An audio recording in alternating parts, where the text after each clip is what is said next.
All right, so I am working on the Steel 070 clone here. This is my second carburetor. It's running like a dog and not a scalded dog. The kind of sitting outside on the front porch of your local hardware store kind of dog. First carburetor I got, this idle screw, the spring, it wasn't stiff enough to hold tension where it was tuned where I needed it to be. So what I ended up having to do was put a couple washers here to kind of stretch that spring out to where I needed it to be. I spent probably 2 hours on this carburetor, just frustrated as all get out, until just totally by accident, I started looking at this screw while I was tensioning it, and I saw it back out while the saw was vibrating. So the second carburetor does not have that issue. However, it still doesn't run right. Now this saw does have points. It's not like your modern ignition coils, and if I have to, I will tear this saw apart in order to look at the points to figure out if they are where they need to be. I'll look up those tolerances. But while I'm in here, I couldn't get the trigger response that I wanted from this saw, now that I'm looking at it, you see that? You see all that play in the linkage here? Oh, box, don't knock over my camera, please. So look at that. There's probably a ½ inch of play there. And so I'm now wondering if part of the issue in the sluggish tuning isn't just this trigger does not hold the tension that it needs to. So I don't know at this point if the linkage is too long or there's actually a spring back here, if that spring is too loose.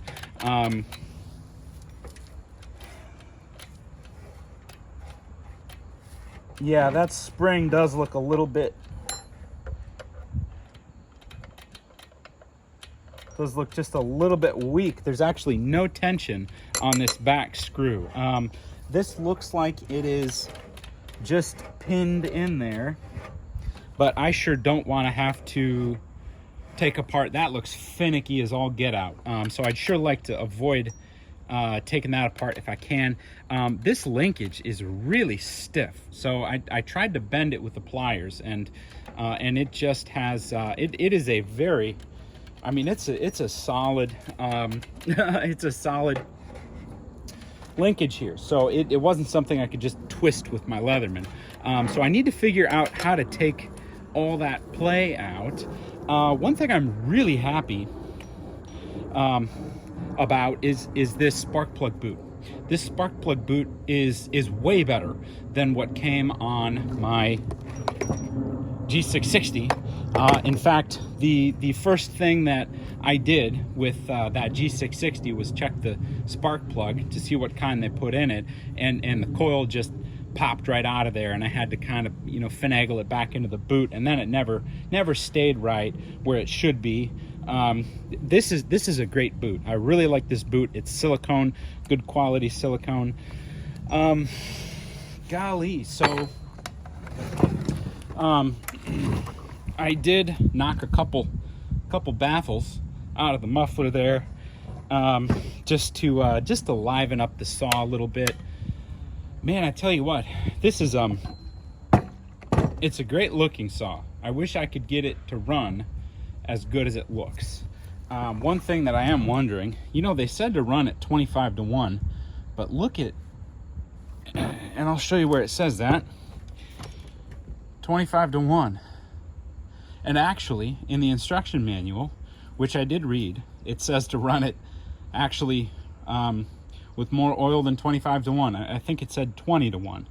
And I'm looking at all of that residue there, and then from inside the muffler, if you can see it there, I think that is just too rich a mixture. I think I'm probably going to switch to maybe 30-1 is what I've been running, or maybe 35-1 on my other clone stuff, and it seems to work okay. This kill switch is awesome. That's awesome. I mean, it feels like a really good switch that you'd have in your house. That's a great switch. And of course I got the wrong size scrunch out here, but you know,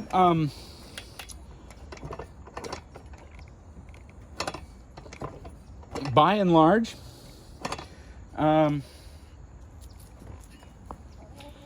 working through the problems. I think I am going to go ahead and get in there to see those points, just to see what's going on there. But you know, I just wanted to put a video out there to update everybody on the status of this 070. I did mill with it. It did not mill well. It milled extremely poorly, and I'd sure like to change that, because I mean, my whole reason for buying this was as a milling saw. So, but we're going to keep working on it. We'll get her fixed up.